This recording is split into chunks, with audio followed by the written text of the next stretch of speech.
लोग कहते हैं कि अगर कोई इंसान किसी जिन को देख ले और वो लोगों को इस बारे में बताए तो लोग उसे पागल समझते हैं। लेकिन क्या हो कि अगर वो सच में पागल ना हो। आज की कहानी ऐसी ही एक दुल्हन की है जिसकी ज़िंदगी सिर्फ एक रात में बदल गई थी।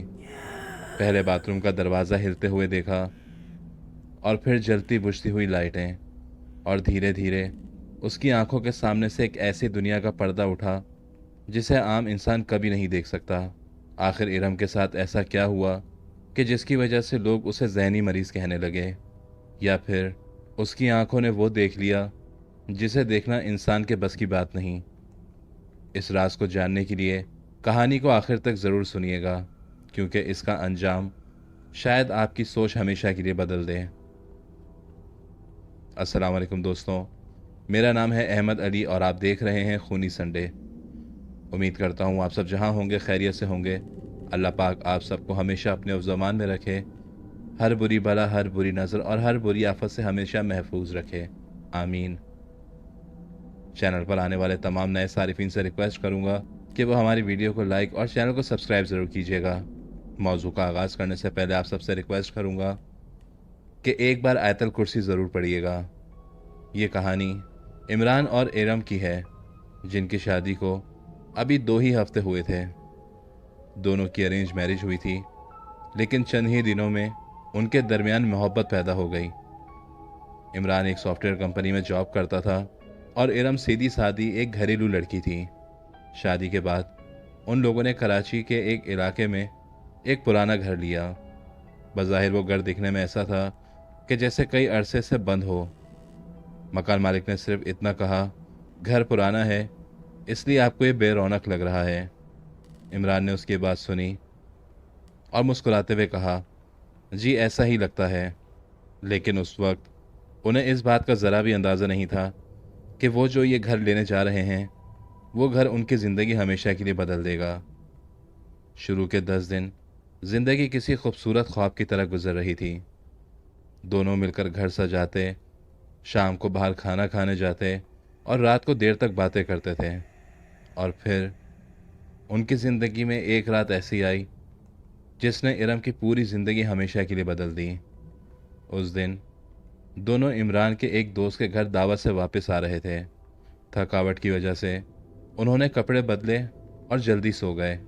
रात के करीब 2:30 पर अचानक इरम की आंख खुल गई। उसे ऐसा महसूस हुआ कि जैसे कोई बाथरूम के दरवाजे को धीरे धीरे खोलने की कोशिश कर रहा है। लेकिन जब उसने आंख खोली तो उस वक़्त कमरे में काफ़ी अंधेरा था, और कुछ देर के बाद उसे दोबारा वही आवाज़ सुनाई दी कि जैसे कोई दरवाज़ा खोल रहा है। उसका दिल ज़ोर ज़ोर से धड़कने लगा। तभी उसने इमरान की तरफ देखा तो इमरान काफ़ी गहरी नींद में सो रहा था। इरम ने हिम्मत की और वो बेड से उतरकर धीरे धीरे बाथरूम के पास गई। लेकिन उस वक्त बाथरूम का हैंडल बिल्कुल अपनी जगह पर रुका हुआ था। उसने फौरन बाथरूम का दरवाज़ा खोला तो अंदर कोई नहीं था। बाथरूम बिल्कुल खाली था। उसने सुकून का सांस लिया और ख़ुद को यही कहा कि शायद ये मेरा वहम था, और वापस जाकर बेड पर लेट गई। इस लम्हे को अभी सिर्फ 2 ही मिनट गुजरे थे कि अचानक बाथरूम की लाइट खुद ब खुद खुल गई। पूरे कमरे में रोशनी फैल गई और इरम काफ़ी डरते हुए उठ के बैठी। खौफ के मारे उसने इमरान को उठाना शुरू किया। इमरान ने आंख खोली और नींद की हालत में पूछा, क्या हुआ। इरम घबराते हुए बस एक ही बात किए जा रही थी, बाथरूम की लाइट खुल गई है। इमरान ने जब उस तरफ देखा तो उस वक़्त वो लाइट बंद हो चुकी थी। इमरान उठकर बाथरूम गया, स्विच चेक किया, सब कुछ ठीक था। इमरान ने उससे कहा कि तुमने कोई ख्वाब देख लिया होगा।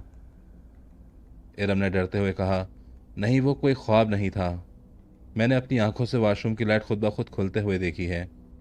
बिलाखिर इमरान ने उसकी इस बात का जवाब नहीं दिया और खामोशी से लेट गया। मगर उस रात के बाद इरम को कभी सुकून की नींद नहीं आई। अगली सुबह सब कुछ नॉर्मल था। इमरान ऑफिस चला गया और इरम घर की सफाई कर रही थी। जब वो ऊपर वाले कमरे में गई तो उसे ऐसा महसूस हुआ कि कोई बिल्कुल उसके पीछे चल रहा है। उसने फौरन पलट के पीछे देखा तो वहां कोई नहीं था। वो खुद से यही कह रही थी कि शायद मैं इन चीज़ों के बारे में ज़्यादा सोच रही हूँ। मगर उस वक्त उसने एक अजीब बात महसूस की। घर में अच्छी खासी हवा की जगह थी, मगर फिर भी घर में काफ़ी गर्मी हो रही थी। मगर सीढ़ियों के पास एक कोना ऐसा था जहाँ काफ़ी सर्दी हो रही थी। जैसे उस जगह पर अलग से कोई एसी चल रहा हो। उसने उस जगह पर हाथ बढ़ाया तो उसे ऐसा महसूस हो रहा था कि वहां पे जैसे कोई ठंडी हवाएं चल रही हैं। मगर सिर्फ उस एक जगह पर ही क्यों? शाम को इमरान घर आया तो इरम ने उसे सारी बातें बताई। इमरान ने भी उससे यही कहा कि तुम इन चीज़ों के बारे में ज़्यादा सोच रही हो। इरम ने कुछ नहीं कहा और बस खाना खा के दोनों सो गए। तकरीबन रात के 3 बजे फिर वही आवाज़ आना शुरू हुई, मगर इस बार आवाज़ काफ़ी मुख्तलिफ थी। जैसे कोई बाथरूम के अंदर चल रहा हो या नल से पानी गिरने की जैसी आवाज़। इरम ने घबराते हुए इमरान को उठाया। इमरान ने आंख खोली। इस बार उसने भी यही आवाज़ सुनी। दोनों खामोशी से एक दूसरे की तरफ डरे हुए अंदाज में देख रहे थे। फिर अचानक एकदम खामोशी छा गई। इमरान फौरन बाथरूम की तरफ दौड़ता हुआ गया और जैसे ही उसने दरवाज़ा खोला तो अंदर कोई नहीं था। मगर अजीब बात यह थी कि बाथरूम का फर्श पूरी तरह गीला था, जैसे अभी कोई वहां से नहा के निकला हो। लेकिन बाथरूम के तमाम नल बिल्कुल बंद थे।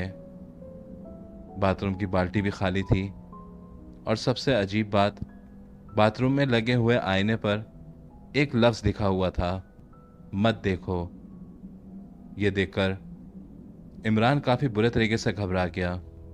उसने फौरन हाथ से वो निशान साफ किए और जैसे ही उसने इरम की तरफ देखा तो इरम काफी बुरे तरीके से रो रही थी।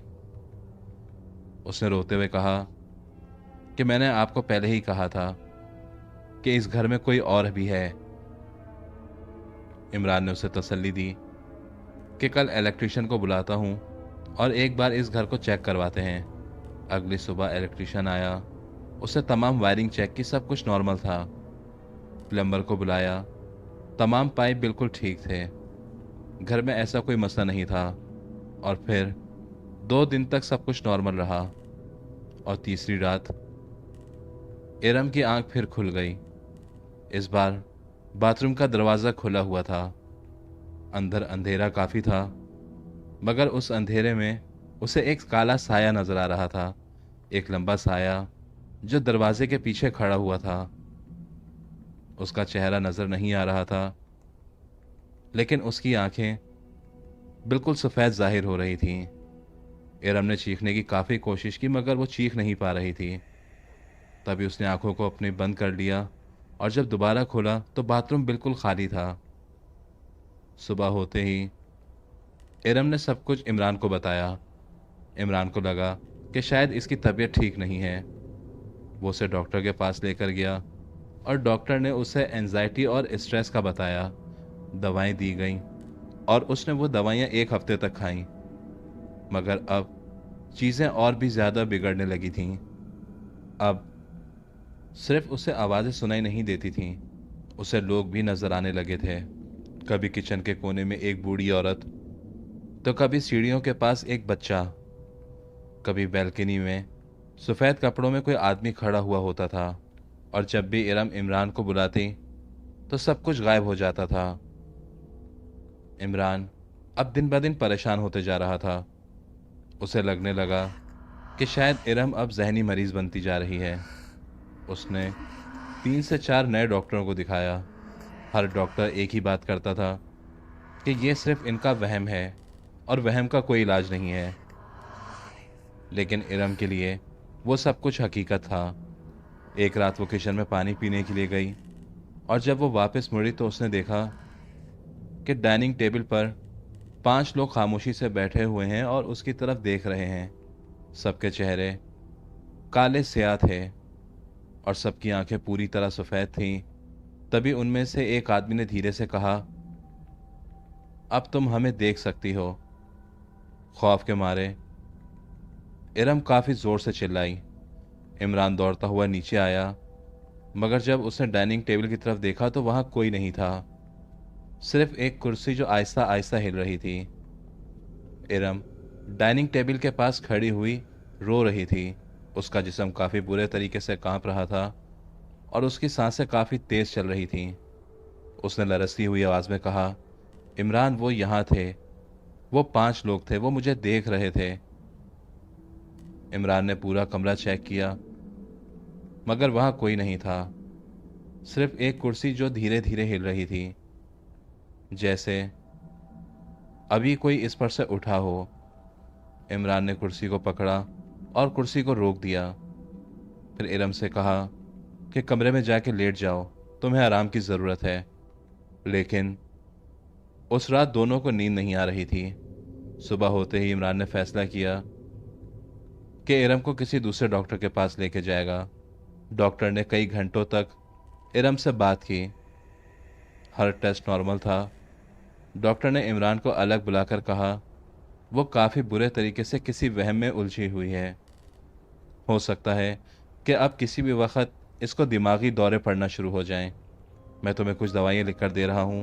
वक्त के साथ साथ इसे ये दवाइयाँ देते रहना, वरना इसे एडमिट करना पड़ेगा। इमरान ने उस वक्त डॉक्टर की बात मान ली, मगर उसके दिल में एक अजीब सा शक था।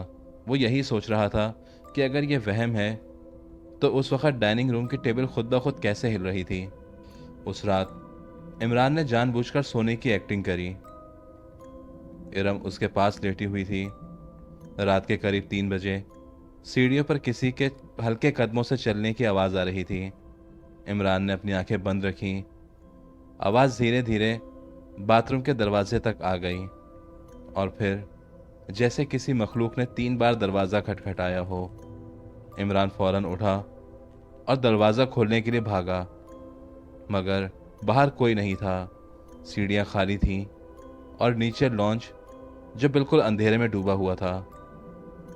जब वो वापस मुड़ने लगा तो उसने सीढ़ियों के नीचे एक सियाह साया खड़ा हुआ देखा, जो पलक झपकते ही वहां से गायब हो गया। इमरान ने पहली बार उस मखलूक को देखा जो सिर्फ इरम को दिखाई देती थी। अगली शाम इरम किचन में खाना बना रही थी कि अचानक उसे अपने बिल्कुल कान के पास एक बच्चे के हंसने की आवाज़ सुनाई दी। खौफ के मारे उसके हाथ से चम्मच गिर गया, क्योंकि आवाज़ इतनी करीब से आई थी कि जैसे कोई उसके बिल्कुल पीछे खड़ा हुआ हो। मगर जब उसने पलटकर देखा तो किचन बिल्कुल खाली था। उस रात उसने पहली बार एक और अजीब चीज़ देखी। बाथरूम के आईने में जब वो अपना चेहरा देख रही थी तो ठीक उसी वक्त उसे अपने पीछे एक छोटी बच्ची खड़ी हुई नजर आई, जिसने सफ़ेद फ्रॉक पहना हुआ था और उसके बाल काफ़ी बुरे तरीके से बिखरे हुए थे। उसका सर झुका हुआ था और उसका चेहरा काफ़ी ज़ख्मी था। इरम ने फौरन पलट के पीछे देखा तो वहाँ कोई नहीं था। लेकिन जब उसने दोबारा आईने में देखा तो वो बच्ची उसके और करीब आ चुकी थी। खौफ के मारे इरम काफ़ी ज़ोर से चीखने लगी। इमरान दौड़ता हुआ आया तो उस वक़्त आईना बिल्कुल साफ था, मगर इरम मुस्तकिल रोए जा रही थी। उसने रोते हुए कहा कि ये सिर्फ मुझे ही क्यों दिखाई देते हैं। उस वक्त इमरान के पास उसके इस बात का कोई जवाब नहीं था। इस हादसे को 2 दिन गुजर चुके थे। एक शाम इमरान अपने घर के बाहर बैठा हुआ था तो वहां से एक फ़कीर गुजर रहा था। उसने घर की तरफ देखा और फौरन रुक गया। फ़कीर ने घर को घूरते हुए कहा, बेटा तुम इस घर को जल्द से जल्द छोड़ दो। ये बात सुनकर इमरान काफ़ी हैरत में आ गया। उसने कहा कि आप ऐसा क्यों कह रहे हैं। फ़कीर ने इस बात का जवाब दिया कि इस घर में कुछ जिन्नातों का कब्ज़ा है जो हर किसी को नज़र नहीं आते। इमरान उससे कुछ और पूछता, इससे पहले वो फ़कीर वहाँ से चला गया। इमरान उसके पीछे गली के कोने तक गया, मगर वो फ़कीर गली के कोने पर जाने के बाद वहाँ से गायब हो गया। उस रात इरम को नींद में किसी ने आवाज़ दी। इरम ने आँख खोली तो उसने देखा कि बेडरूम का दरवाज़ा खुला हुआ था। बाहर बिल्कुल अंधेरा था और उस अंधेरे में एक औरत खड़ी हुई थी जो उसे अपनी तरफ बुला रही थी।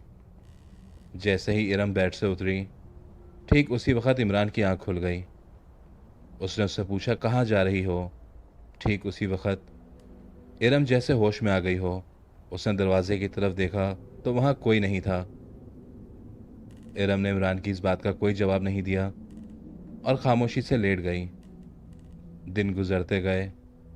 अब इरम को रोज नए चेहरे नजर आने लगे। कभी कोई बूढ़ा आदमी तो कभी कोई बच्चा, कभी काले साए। मगर एक चेहरा जो उसे रोज नजर आता था, एक लंबा आदमी जिसने सफ़ेद लिबास पहना हुआ होता था और उसकी आंखें बिल्कुल काली होती थीं।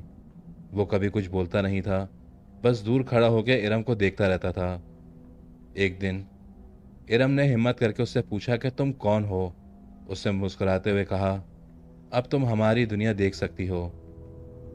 ये सुनते ही इरम वहीं बेहोश होकर ज़मीन पर गिर गई। जब होश में आई तो वो हॉस्पिटल में थी। डॉक्टर ने कहा कि पेशेंट फिजिकली बिल्कुल ठीक है, मगर इरम जानती थी कि बीमारी उसके जिस्म में नहीं है, उसके साथ अब कुछ और मामलात हैं। वो मखलूक हर दिन उसके करीब आते जा रहे थे। हॉस्पिटल से घर लौटने के बाद इरम पूरी तरह बदल चुकी थी। अब वो हर वक्त खामोश रहती थी और कभी कभार अचानक कोने की तरफ देखती और मुस्कुराने लगती थी। इमरान दिन ब दिन उसके इस हरकतों की वजह से काफ़ी परेशान होने लगा था। उसने नौकरी से कुछ दिनों के लिए छुट्टी ली। एक रात वो दोनों घर में कुरान की तिलावत चलाकर सो गए थे। रात के ठीक 3 बजे अचानक स्पीकर बंद हो गया, साथ ही पूरे घर की लाइट चली गई। अंधेरा इतना गहरा था कि जैसे वहां मौजूद मखलूक रोशनी को निगलती जा रही हो। तभी ऊपर वाली मंजिल से किसी के भागने की आवाज़ सुनाई देने लगी, जैसे कोई बहुत सारे लोग एक साथ दौड़ रहे हों। इमरान ने मोबाइल की टॉर्च ऑन की और हिम्मत करके ऊपर गया। हर कमरा खाली था, लेकिन स्टोर रूम का दरवाज़ा खुला हुआ था।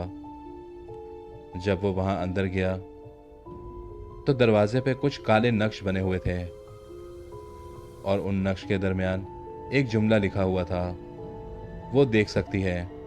इमरान ने घबराते हुए इरम को बुलाया, मगर जब इरम स्टोर रूम में आई तो उसने दीवार की तरफ देखा और धीरे से कहा, यह लिखा हुआ नहीं है, ये लोग कह रहे हैं।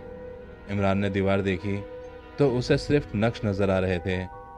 तब इरम ने कहा, तुम नहीं देख सकते, लेकिन यहाँ 10 से ज्यादा जिन्नात हैं। अचानक स्टोर रूम का दरवाज़ा ज़ोर से बंद हो गया और स्टोर रूम में जैसे जलजला आ गया हो। हर तरफ से लोगों के बातें करने की, चीखने की और रोने की आवाज़ें सुनाई देने लगीं। इमरान ने पूरी ताकत से दरवाज़ा खोला और इरम का हाथ पकड़ के स्टोर से बाहर भाग गया। अगले दिन उन लोगों ने वो घर छोड़ दिया, नए फ्लैट में शिफ्ट हो गए और नए फ्लैट में शिफ्ट होने के बाद इमरान को यह उम्मीद थी कि सब कुछ ठीक हो जाएगा। लेकिन पहले ही रात जब इरम बैल्कनी में खड़ी हुई थी तो इमरान ने उससे पूछा, क्या देख रही हो। इरम ने धीरे से कहा, वो हमारे साथ यहाँ आ गए हैं। इमरान ने बैल्कनी के बाहर देखा तो वहाँ कोई नहीं था, लेकिन इरम का देखने का अंदाज ऐसा था कि जैसे वहाँ कोई खड़ा हुआ है और वो उसे देख रही है। दिन गुजरते गए। अब इरम को सिर्फ रात में नहीं, दिन के उजाले में भी वो मखलूकें नजर आने लगी थी। बाजार में, मस्जिद के बाहर, बस स्टॉप पे, हॉस्पिटल में, हर जगह। उनमें से कुछ जिन्नात जो आम इंसानों की तरह चलते हुए नजर आते थे और कुछ मुख्तलिफ जगहों पर खड़े होकर इरम की तरफ देख रहे होते थे। इमरान को अब ये बात समझ आ चुकी थी कि इरम को कोई वहम नहीं है, वो वाकई में एक ऐसी दुनिया से जुड़ चुकी है जिसे आम इंसान कभी नहीं देख सकता है। एक शाम जब इमरान ऑफिस से वापस आ रहा था और वो अपने फ्लैट की सीढ़ियां चढ़ रहा था, तभी अचानक उसे एक लम्हे के लिए एक काला साया नजर आया। ये वही साया था जो शुरू से इरम के साथ जुड़ा हुआ था। अब इमरान को पूरी तरह यकीन हो चुका था, मगर इमरान ने इरम को सख्ती से मना किया था कि वो अपनी इस परेशानी के बारे में किसी को ना बताए, क्योंकि लोग उसे पागल समझने लगे थे। दुनिया में कुछ लोग ऐसे भी हैं जो इन मखलूक को आसानी से देख लेते हैं और कुछ लोग उनकी इस परेशानी को पागलपन समझते हैं। मेरी अल्लाह पाक से दुआ है कि अल्लाह पाक हम सबको हमेशा अपने अफ़ज़मान में रखे और ऐसी मखलूकों से हमेशा दूर रखे जो आपकी पूरी ज़िंदगी बदल दे। और आपको एक तकलीफ़ में डाल दें। अगर आप कभी किसी जगह किसी ऐसी मखलूक को देखें तो लिहाजा उस जगह से कभी मत गुजरिएगा। आयतल कुर्सी पढ़ा करें और अपना ख्याल रखा करें। उम्मीद करता हूँ कि आपको आज की ये कहानी पसंद आई होगी। इंशाल्लाह जल्द आपसे मुलाकात होगी एक नई स्टोरी के साथ। तब तक के लिए अपना बहुत ख्याल रखिएगा। अल्लाह हाफ़िज़।